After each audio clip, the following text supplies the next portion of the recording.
स्वागत है बच्चों आपके अपने चैनल सेमेस्टर कैंपस में। आज हम पढ़ने वाले हैं मशीन लर्निंग का एक बहुत ही मजेदार चैप्टर जिसका नाम है सुपरवाइज्ड लर्निंग। हम ये जानेंगे कि आखिर ये मशीनें बिल्कुल इंसानों की तरह दिए गए एग्जाम्पल से सीखकर कैसे भविष्य के बारे में अंदाजा लगाती हैं। तो चलिए इस सफर पर निकलते हैं। अच्छा, कभी सोचा है कि आपका ईमेल ऐप अपने आप फालतू के मेल्स को स्पैम फोल्डर में कैसे डाल देता है? या फिर बैंक्स को ये कैसे पता चल जाता है कि आपके कार्ड से हो रहा कोई ट्रांजैक्शन शायद फ्रॉड हो सकता है? इन सारे सवालों का जवाब एक ही जगह छिपा है और वो है सुपरवाइज्ड लर्निंग।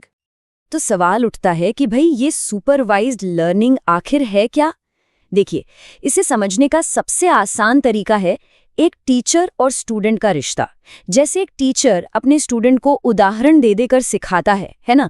बिल्कुल उसी तरह हम डेटा के ढेर सारे उदाहरण देकर एक मशीन को सिखाते हैं। अगर हम थोड़ी टेक्निकल भाषा में बात करें तो सुपरवाइज्ड लर्निंग वो तरीका है जिसमें हम मशीन को ऐसा डेटा देते हैं जिसमें सवाल और जवाब दोनों पहले से ही मौजूद होते हैं। इसी को हम कहते हैं लेबल किया हुआ डेटा। मशीन बस इन दिए गए उदाहरणों से पैटर्न को सीखती है ताकि वो नए अनदेखे सवालों का भी एकदम सही जवाब दे सके। ये जो फ्लो चार्ट आप देख रहे हैं ये पूरी प्रक्रिया को बहुत अच्छे से समझाता है। देखिए, सबसे पहले हमारे पास होता है लेबल किया हुआ डेटा। मान लीजिए सेब और केलों की तस्वीरें हैं जिनके नीचे उनके नाम भी लिखे हैं। अब इस डेटा को एक एल्गोरिदम में डाला जाता है। ये एल्गोरिदम इस डेटा को प्रोसेस करता है, उससे सीखता है और एक ट्रेंड मॉडल तैयार कर लेता है। अब जब इस तैयार मॉडल को किसी नए फल की तस्वीर दिखाई जाती है तो वो अपने सीखे हुए ज्ञान के आधार पर बता सकता है कि ये सेब है या केला। सिंपल। तो सीखने की इस पूरी प्रक्रिया को हम 3 आसान स्टेप्स में बांट सकते हैं। पहला, मशीन को लेबल वाला डेटा देना। दूसरा, मॉडल का उस डेटा को स्टडी करके पैटर्न को पकड़ना। और तीसरा, जब ट्रेनिंग पूरी हो जाए तो मॉडल का नए डेटा पर भविष्यवाणी करने के लिए एकदम तैयार हो जाना। बस यही है सुपरवाइज्ड लर्निंग का पूरा खेल। चलिए, अब हम सुपरवाइज्ड लर्निंग के एक बहुत ही जरूरी काम को समझते हैं जिसका नाम है क्लासिफिकेशन। इसका सीधा सा मतलब है चीजों को उनकी सही कैटेगरी या ग्रुप्स में बांटना। क्लासिफिकेशन जो है वो मेनली 2 तरह का होता है। पहला है बाइनरी क्लासिफिकेशन, जहां नतीजा सिर्फ 2 में से एक ही हो सकता है, या तो हाँ या ना, सही या गलत, स्पैम या नॉट स्पैम। और दूसरा है मल्टी क्लास क्लासिफिकेशन, जहां नतीजे 2 से ज्यादा हो सकते हैं। जैसे ये पता लगाना कि किसी तस्वीर में सेब है, केला है या फिर संतरा है। तो चलिए, अब हम अपने पहले एल्गोरिदम को समझते हैं, डिसीजन ट्री। नाम से ही पता चल रहा है ये एक पेड़ की तरह है जो हमें सही फैसले तक पहुंचने में मदद करता है। कैसे? एक के बाद एक सवाल पूछकर। एक डिसीजन ट्री का स्ट्रक्चर बिल्कुल एक उल्टे पेड़ की तरह होता है। सबसे ऊपर होती है रूट नोड, जो हमारा पहला और सबसे बड़ा सवाल होता है। उससे निकलती हैं ब्रांचेस यानी शाखाएं, जो उस सवाल के अलग अलग जवाब होते हैं। और सबसे आखिर में आते हैं लीफ नोड्स, जो हमारे आखिरी फैसले होते हैं। इसे एक असली दुनिया के उदाहरण से समझते हैं तो और मजा आएगा। मान लीजिए एक बैंक को ये तय करना है कि किसी को लोन दें या नहीं। तो डिसीजन ट्री का पहला सवाल यानी रूट नोड क्या हो सकता है? क्या इनकम 30,000 से ज्यादा है?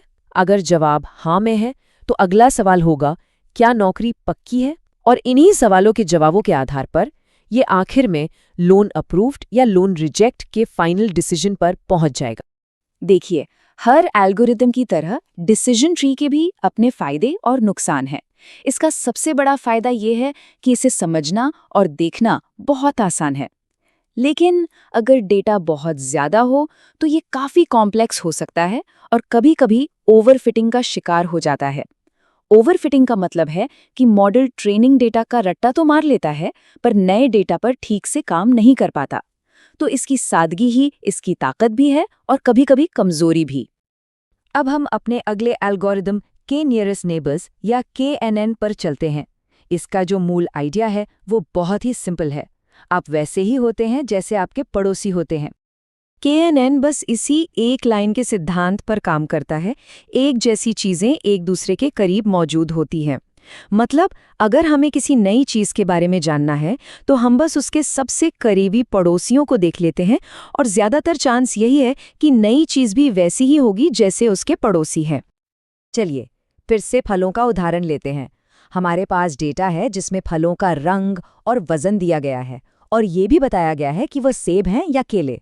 जैसे कि लाल सेब का वजन 150-160 ग्राम के आसपास है और पीले केलों का 110-120 ग्राम। अब सवाल ये है कि अगर हमें एक नया फल मिलता है जिसका रंग लाल है और वजन 155 ग्राम है तो वो क्या होगा? KNN इसी तरह की पहेलियों को सुलझाने के लिए बनाया गया है। KNN के काम करने का तरीका बहुत सीधा है। सबसे पहले हम K की एक वैल्यू चुनते हैं, मतलब हम कितने पड़ोसियों को देखेंगे। मान लीजिए हमने K = 3 चुना। फिर हम नए फल के सबसे करीबी 3 पड़ोसियों को ढूंढते हैं। अब ये तीनों पड़ोसी वोट करेंगे। हमारे उदाहरण में 155 ग्राम के लाल फल के सबसे करीबी पड़ोसी शायद 2 सेब और 1 केला होंगे।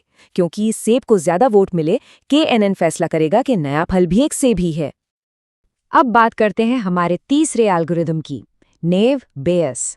ये एल्गोरिदम संभावना यानी प्रोबेबिलिटी के सिद्धांत पर काम करता है और ये टेक्स्ट को समझने, जैसे कि स्पैम ईमेल को पहचानने में बहुत माहिर है। इसका नाम नेव यानी भोला इसलिए है क्योंकि ये एक बहुत ही सीधी साधी भोली भाली बात मानकर चलता है कि किसी ईमेल में मौजूद सारे शब्द एक दूसरे से पूरी तरह आज़ाद हैं। असल में ऐसा नहीं होता, पर यह धारणा कैलकुलेशन को बहुत आसान बना देती है।